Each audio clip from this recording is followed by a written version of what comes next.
Fox News alert, President Biden has arrived at a state dinner in South Korea. He's expected to give remarks soon, and we'll bring you those when he begins to speak.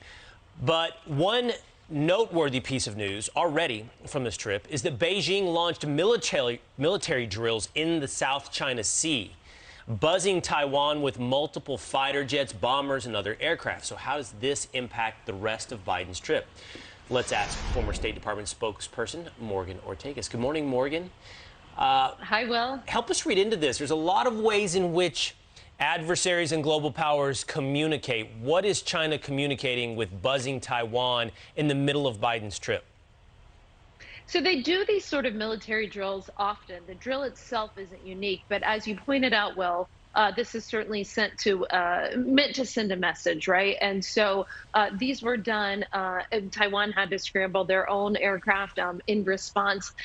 China does this often. They will fly their airplanes or sail their ships in contested islands or contested airspace in order to prove a point that they can, which is why the United States and our allies need to be even more aggressive. So these trips are nice, but it's going to take a lot more than trips.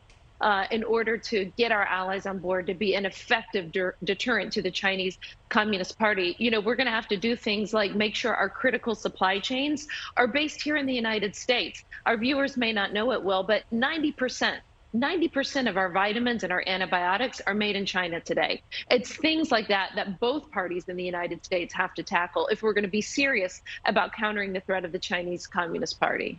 It's such an interesting stat, and one we began to learn, Morgan, during the pandemic, how reliant on China we are for our critical medicine. Right. But, you know, this message that China is sending seems to be one that we need to be reminded of, that this is our global adversary, and China is very forthcoming about reminding us. They are. I mean, listen, they have ambitions, you know, for the next 100 years. They want it to be a Chinese-led order. Right now. Morgan.